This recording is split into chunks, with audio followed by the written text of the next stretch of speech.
পুরুষের অবস্থান, নারী পুরুষের স্বভাব, নারী পুরুষের রুচি, নারী পুরুষের চাহিদা, নারী পুরুষের জীবন চলার প্রতিটা পদক্ষেপ যেহেতু মহান আল্লাহ পাক তিনি সৃষ্টি করেছেন, তিনি আলাদা বর্ণনা করেছেন।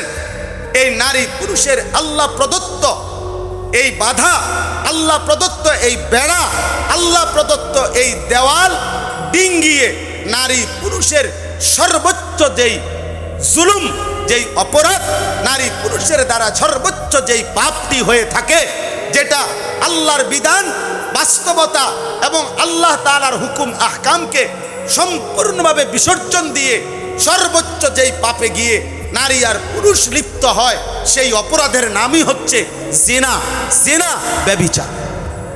আর এই জিনা এবং ব্যভিচার কোনো ব্যক্তি, কোনো সমাজ, কোনো অঞ্চলে চলমান অবস্থায় ওই সমাজ নিরাপদ হয় না, ওই সমাজ আলোকিত হয় না, ওই সমাজ পবিত্র হয় না, ওই সমাজের নিরাপত্তা থাকে না।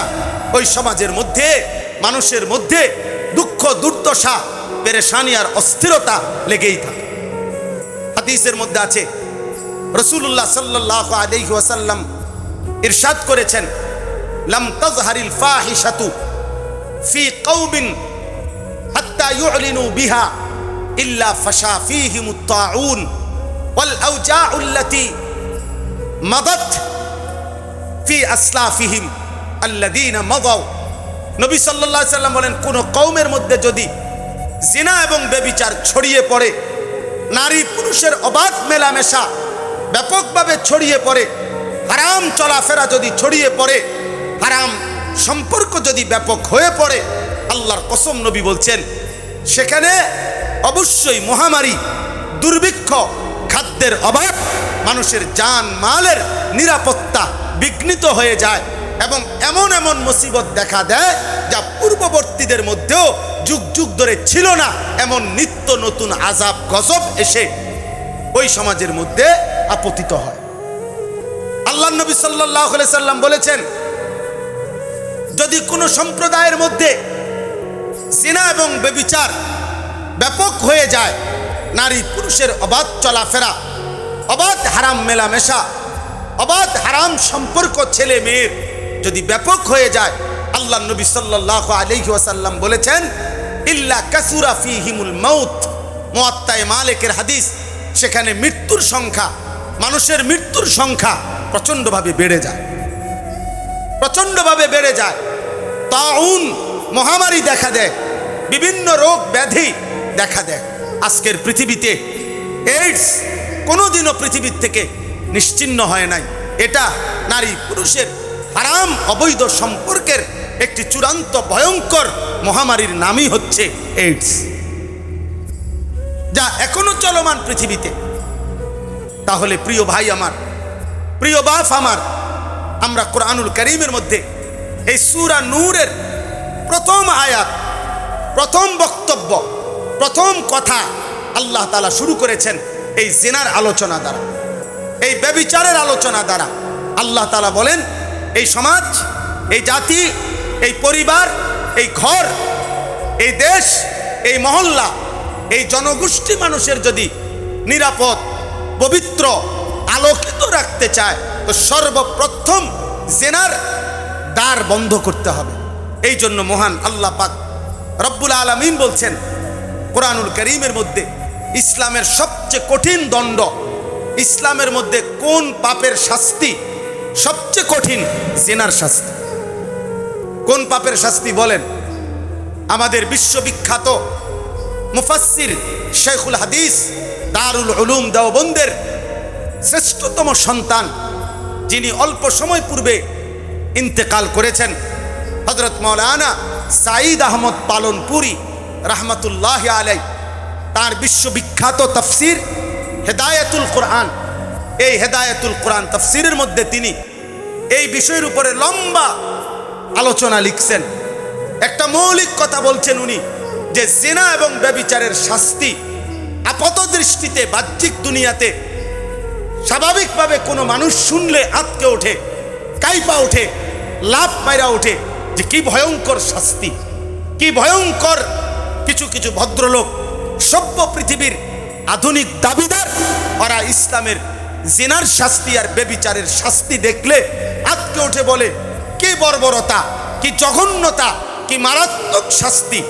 অথচ বাস্তবতা হলো তিনি লম্বা আলোচনার মাধ্যমে এটা যুক্তি দিয়ে প্রমাণ দিয়ে বিশ্লেষণ করে প্রমাণ করেছেন জিনা এবং এই বেবিচারের শাস্তি মহান আল্লাহ পাক এখানে বলছেন আয-যানিয়াতু ওয়াজ-যানি ফাজলিদু কুল্লা ওয়াহিদিম মিনহুমা মিআতা জালদা। আল্লাহ তাআলা বলেন জিনাকারী পুরুষ, প্রথমে বলছেন নারী, বেবিচারিণী নারী এবং বেবিচারী পুরুষ, এই দুইজনের শাস্তি কি?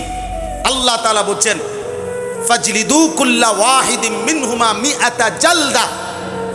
আল্লাহ তাআলা বললেন তাদের উভয়কে, ওই মেয়েকে, নারীকে এবং পুরুষকে 100 চাবুক দিয়ে বেত্রাঘাত করো,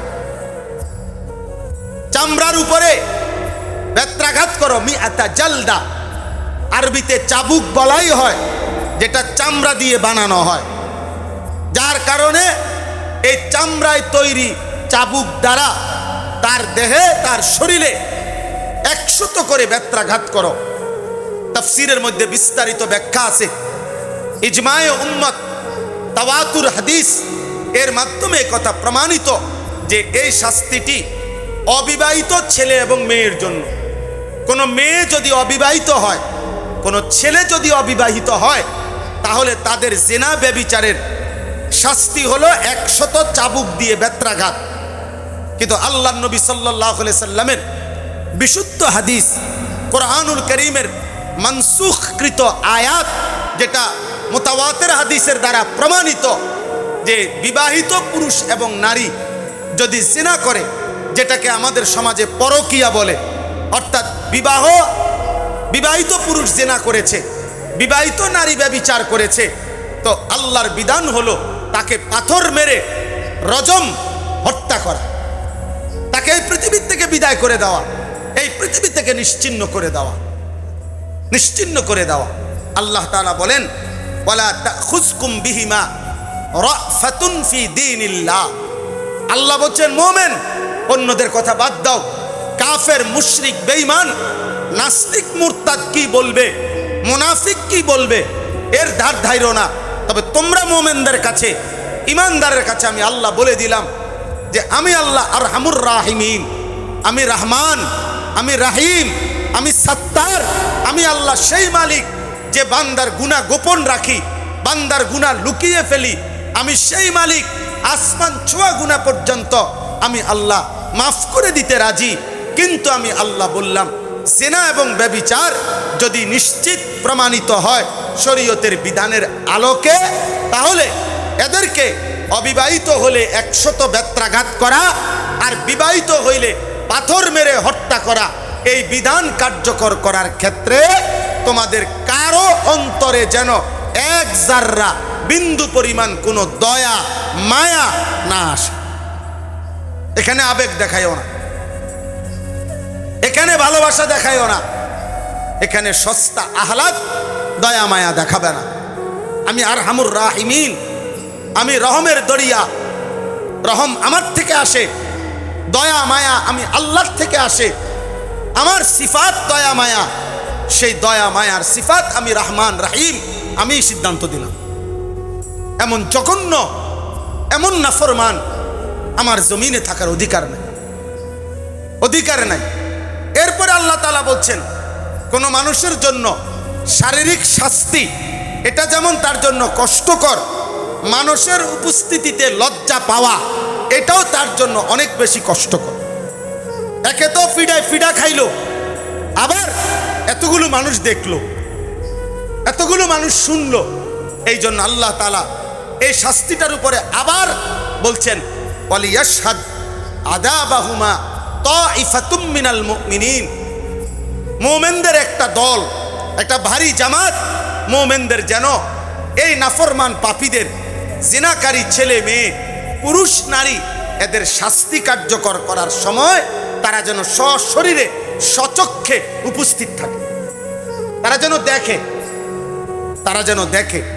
এতে করে অবিবাহিত এই ছেলে মেয়ে যদি বেত্রাঘাত খায়ও আজীবন লজ্জিত হবে, যে আমি কি করলাম, কতগুলো মানুষের সামনে বেইজ্জতি হলাম, অপমানিত হলাম। আর দ্বিতীয়ত এই মানুষগুলো যারা দেখলো তারা জীবনের তরে সবক পাইয়া গেল, তারা জীবনের তরে উপদেশ হাসিল করলো যে এমন জঘন্য পাপের কাছেও যাওয়া যাবে, কাছেও যাওয়া যাবে না। এরপরে মহান আল্লাহ পাক রব্বুল আলামিন বললেন, এই বিষয়টা মাঝখানে বলে দিলেন, ইন কুনতুম তুমিনুনা বিল্লাহি ওয়াল ইয়াউমিল আখির। দুনিয়াবি দৃষ্টিতে মায়া দয়া আসলে হবে না বান্দা, বরং তোমরা যদি আল্লাহকে মেনে থাকো, আখিরাতকে মেনে থাকো, তাহলে ঈমানদার, আমি আল্লাহর বিধান কার্যকর করার ক্ষেত্রে এক বিন্দু তোমরা দয়া মায়া করুণা এক্ষেত্রে দেখাবে না।